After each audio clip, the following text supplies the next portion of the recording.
Dr. Krantz, friends from the CIJR, Rav, Council General, the new Council, friends, ladies and gentlemen. First of all, let me just say that since I knew you're going to have two outstanding speakers here tonight, I carved out, I hope, a much more modest piece. That's why I'm going first. And as I mentioned to Barbara earlier, that according to our Chazal, our rabbis, you are actually allowed to be jealous of someone who's a much better writer than you are. I just write the op-eds because it's cheaper than going to a shrink. Barbara Kay is right at the top, and when we read her essays, we usually shake our heads and say, well, I didn't think I was crazy. And she really does inform us. So, and of course, your messenger, what I can call also Rebbe, he may not be a rabbi, but more people call him rabbi because of his phenomenal online work, including introducing so many people to, I think it's called Your Guide to the Perplexed, before every Chag. And I got news for you, I happen to know some pulpit rabbis who rip off what you write. So if you don't have smicha yet, we can arrange for it. I really want to thank and promise Professor Krantz that I will get back at him for that outrageous introduction. I don't claim to be an academic, but you are one of the people who threatens to give academia a good name. And so tonight, before we were getting started, I heard that at least one of our speakers, there was an issue about a watch. Who has a watch? Which leads me to telling, this is a joke I heard from Malcolm Hoenlein. Many of you know him. He's the head of the President's Conference, 35 major Jewish organizations in the United States, the poor guy. Right now I think he's actually hiding out in Beijing, trying to create some problems. But I heard the story from him, and it actually fits for tonight. So also, I'm a Musmach of YU, so if you don't tell at least one story, you could lose your smicha. So the story goes that Malcolm, who I know since I'm 17 years old, and came to New York to help push Soviet Jewry forward back in the bad old days, he made many friends among non-Jewish politicians in the New York area. And one guy in particular was an Irishman. He kept hearing about Shabbos, and Shabbos this, Shabbos that. Finally, he confronted Malcolm and said, look, I've heard so much about this Shabbos. I found out it's your Sabbath. Now, next Saturday morning, I'm joining you for the Shabbat service. So where do you pray and what time do I have to come? So he said, I go to Shul in Manhattan, and we start at 9 o'clock. I suggest come about 10:40. That's about 15 minutes before Kiddush. What's Kiddush? I'll tell you about it later. He said, no. If you're coming at 9, I'm coming at 9. So he came at 9 o'clock, came with Talis, explained what the Talis was, what a Siddur was, went through all of Shacharit, very moved. It's interesting, but we don't always think about it, but very moved to watch the Jewish people in the synagogue when they opened the Ark, and how everybody revered the Torah scroll and kissed it. We don't even think. And everything was going well. And Malcolm would have a brief description of each item, and then after the reading of the Torah, he explained in the Haftorah. And then they would take the Torah scroll back to the Ark, at which point the rabbi ascended to the pulpit. And he took out his watch, he looked at it, and then prominently put it right next to him. It's an Orthodox shul, so there was no microphone on Shabbat. Malcolm didn't say anything. So the gentleman asked Malcolm, the rabbi, he just held up the watch and he looked at it. What does that mean? Absolutely nothing. So really briefly, I'm going to truncate some of my comments, not least of which my beloved teacher, to see him on the screen again, Robert Listridge, of blessed memory, and so many other great academics. But the way I approach my job in the last year or so, especially since the campaign for President of the United States, is I maintain my sanity because I approach each day is Purim. Every day is Purim. So I'll give you an example from Malcolm. So every year Malcolm Homeline on Hanukkah has a Hanukkah party in Washington, D.C. He invites all of the diplomats and, of course, all of the presidents and dignitaries of his 35 organizations. Well, this year, quite amazingly, Robert got a Muslim country, Azerbaijan, to pay for the latkes. A tremendous thing. I've been to Baku quite a few times. I'm not surprised, but it was a great breakthrough. 4 of the organizations boycotted the event.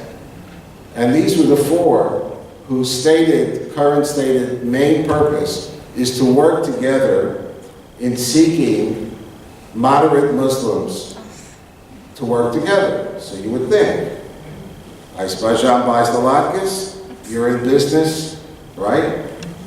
However, they boycotted because the party was at a hotel in Washington that had the word Trump on it. So for me, that's another riot that this year, even Hanukkah was Purim.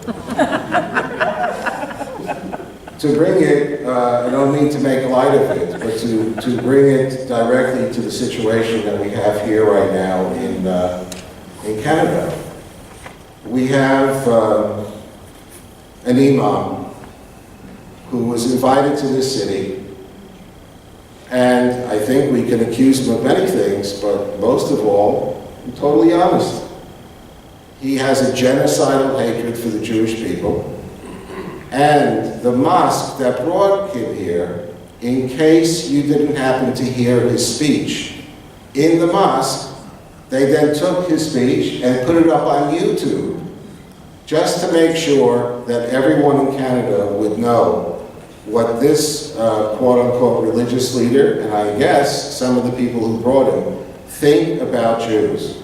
Now, Barbara mentioned, I think during day 47, or the police, 45, 46 days of trying to investigate this particular crime, and without making a direct connection, I did notice that there was a statement that was passed in Parliament the last few days, not about anti-Semitism, but about another problem, which is a problem, maybe not on the same scale, Islamophobia, proving that Purim is alive and well in the period between Purim and Pesach. So I'm not going to speak tonight about, not directly, BDS or anti-Semitism. Actually, on Tuesday night, we will have Natan Sharansky giving the Wiesenthal Center's State of Anti-Semitism lecture in New York. And on Wednesday, I'll join the Israeli ambassador to the United Nations, Danny Danon, for a full-blown, full-day series of events dealing with BDS and anti-Semitism. I think, especially because we have young people here tonight, my best contribution could be from my little corner of the front, the war for our dignity, our freedom, and our beloved homeland, is that I actually think the most important element in our struggle is all about the values that Judaism and the State of Israel stands for. It's not about hate. It's about what I find when I travel, especially throughout Asia, a profound curiosity on the part of probably 2-3 billion people who want to know what makes us tick, why do Jews in Montreal, in Malibu, in Montevideo, and every place in between care about this small little piece of real estate in the Middle East. The Japanese forget about it, will never figure it out. But they try, they struggle with it. I think the real struggle for us is going to be about values, and therefore the most important investment that we could make with anyone who really cares about Israel is not to start with the 4 answers on BDS or the 8 kashas on anti-Semitism, but to make sure that we invest in our young people. We give them the opportunity to learn and absorb the values that got us here over the last 2,000 years. I didn't expect to see Robert Wistrich, of blessed memory, on the screen, but he actually was the author of the Simon Wiesenthal Center's historical exhibition, People, Book, Land, the 3,500-year relationship of the Jewish people to the Holy Land. Its co-sponsors included Canada, the United States, its main sponsor Israel, and believe it or not, it was co-sponsored together with UNESCO. If you invite me back for a Shabbos, I'll tell you that story on Shabbos Shiva sometime. But we did manage to have the Teudat Hasher, the stempel of the UN on this exhibition, much to the chagrin of various Arab states. And basically, to summarize what this exhibit is about, it's 25 panels, and it's about, like he described, we're on our way. Like the Rav said right off the beginning, Jewish history is about Jews being on the way. So we start with Abraham on the way, and the 25th panel is about ways. And from way to ways, we try to tell a story in between. We opened that exhibit at UNESCO headquarters in Paris. It was at the United Nations in New York, the US Congress, about a week before the attack in London at the House of Commons, Copenhagen, the Vatican, the Knesset, with our wonderful Ambassador Carmon in New Delhi this past September. By the way, I saw Ambassador Carmon last Friday when he came back to Argentina for the 25th anniversary of the explosion that destroyed the Israeli embassy. And among the people who was killed was his first wife. And he represented the victims at that incredibly emotional outdoor event. We opened it in Buenos Aires last week. And the one place that I'm most proud of is the fact that this past September, just before Rosh Hashanah, the exhibition opened in the former Lenin Museum, which I visited on Chol HaMoed Sukkot in 1972. Still has the hammer and sickle on it. The former Lenin Museum in Baku, Azerbaijan. That is a country with 96% Muslim population. So what does all of this really have to tell us? I think the bottom line is that the real challenge before us is, are we prepared to share our values, stand up for the love of our history, the land of Israel? Are we prepared to share those values and our priorities with our neighbors? And what I'd like to do is share with you something that happened about 10 days ago. I hosted in Israel a senior Arab official from a country that does not yet have relations with the state of Israel. I never really learned what my father, of blessed memory, tried to teach me. Be careful about what you offer because someone might take you up on it. So in the last few weeks, I was in the United Arab Emirates and Bahrain, and the person that I had met, I said, look, if you ever want to come to Israel, I'll take you around. So 1 week later, and with the mercy of the Foreign Ministry, the Ministry of Interior, I don't know exactly how we managed to get the visa, but here was a gentleman who got off the plane in Ben Gurion, and who I had met in an Arab country, and when I kept talking about Jerusalem, he said, you know, if I come, maybe you should really take me to Tel Aviv, Jerusalem's a little bit, etc. So, of course, Professor Kranz knows me well enough that as soon as he got off the plane, I took him for 2 nights at the King David Hotel in Jerusalem. And I want to share with you what it is that he learned in the 3 days that he was in Israel. It's quite remarkable. Just share 2 or 3 of the vignettes. We were in the Old City, and he had just gone to the Church of the Holy Sepulchre,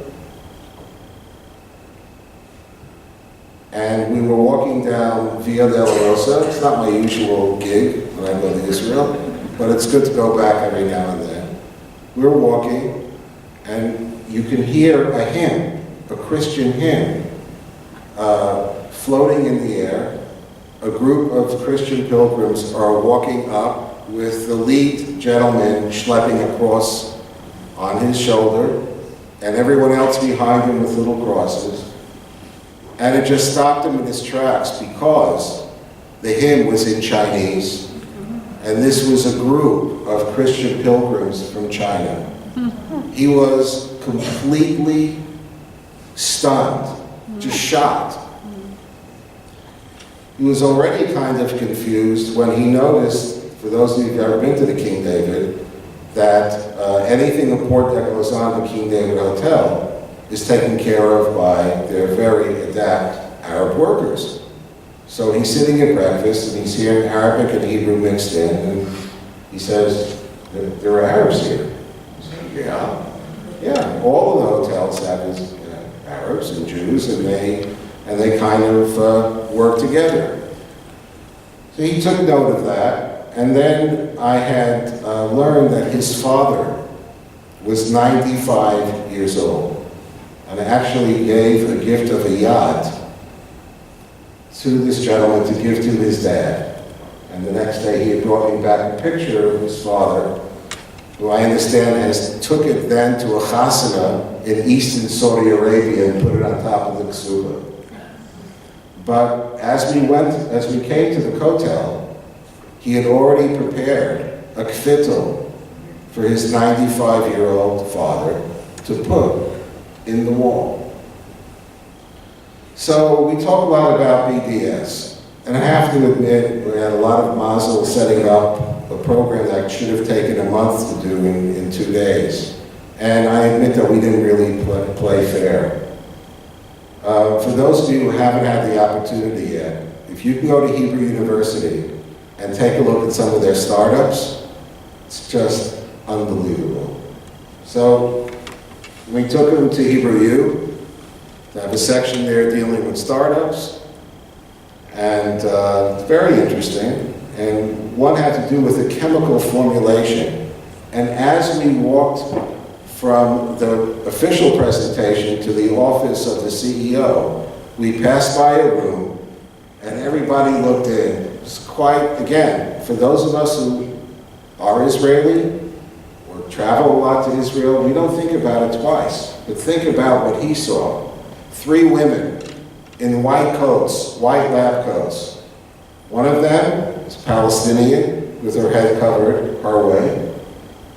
Next was a Haredi woman with her head covering in her own way. And the third Israeli was wearing slacks.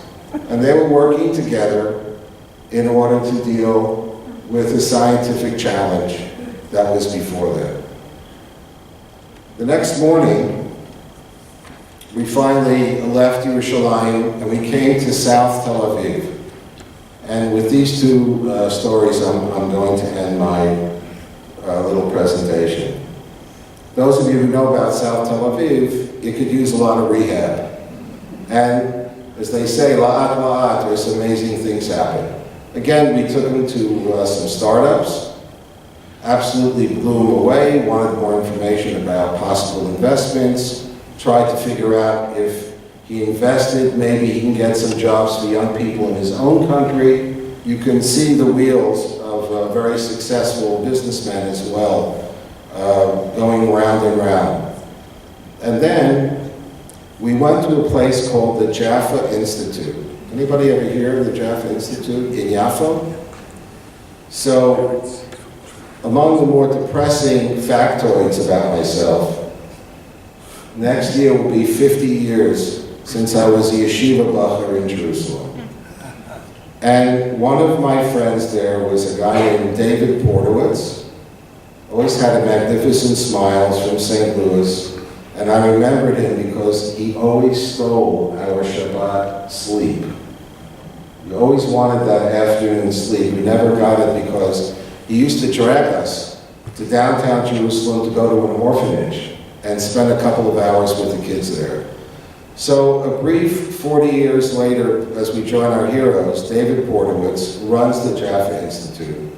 And they take care of the people at the bottom of the socioeconomic pool in Yafo. It's an amazing place to go to because if you want to pack, as sometimes we do, you pack food for the poor people, you look right out the window and see all the skyscrapers of Tel Aviv.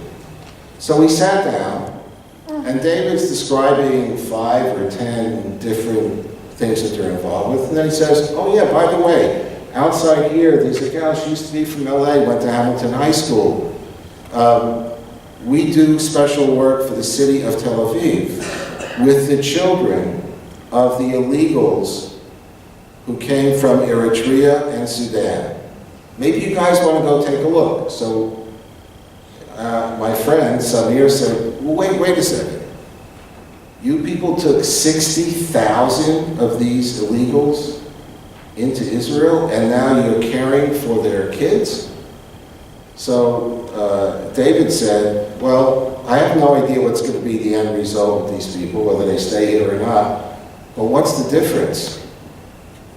My tradition, my values teach me, if there's a child in need, you have to take care of these kids. And so off we went to the municipal kindergarten of South Tel Aviv in a Ripley's Believe It or Not moment because it happened to be Tanit Esther, it was Purim Eve. All these little kids, who are not Jewish, wearing their Purim outfits, singing all the Purim songs. By the way, they also get Christmas parties, so they've got it. And he just stood there and he said to me, Saudi Arabia is the richest country in the world. And I can tell you, they wouldn't take one of these people in, but you took 60,000. Final story, and that has to do with a wonderful man by the name of Zanik Shacham, Alav HaShalom. He was a great warrior in 48, 56. He lost his only son, who was a pilot in 73. And he spent, I think, the last 20 years of his life as a volunteer working with David Portowitz. So I actually heard this story, and I repeated it for my Arab friend, and I think you'll understand why in a moment. So one of his jobs in 1948 was to capture the port of Yafo. There was shooting. In the middle of this battle, one of his runners comes to him with bullets whizzing around, and he said, Colonel, I would like permission to shoot the Arab guard. You're coming to me, risking your life? What do you mean, in the middle of a battle? What's the question? He said, no, you don't understand. He's standing at attention with his pop gun.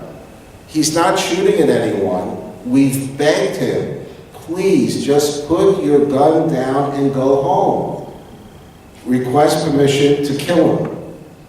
Because without that, we can't get into where we have to go.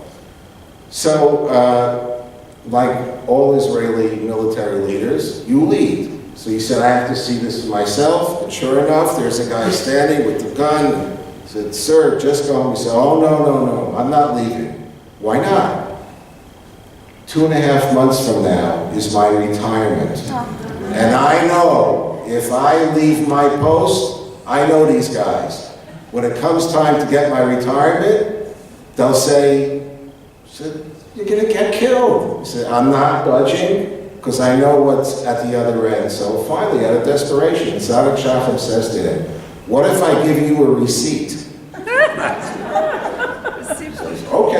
give me a receipt. So he looked down with the bullets going, and he sees a crushed cigarette box, opens it up, and writes in Hebrew, received, one namal, one port, Zayin Shacham. He gives it to the Arab guy. Guy puts his gun down and goes home. Punchline, 4 months later, Zayin Shacham gets a phone call. Is this Mr. Shacham? Yes. Tomorrow morning, 10 o'clock, Tel Aviv Municipal Court. You needed to be a witness. Comes into court, there's the Arab holding up his receipt. And that's exactly what he thought would happen. They're trying to say that he left his post. And Zayin Shacham testified on behalf of the guard who got his retirement pay. And when Samir heard that story, he said, you know what? I've heard everything I need to know about you people. Thank you very much.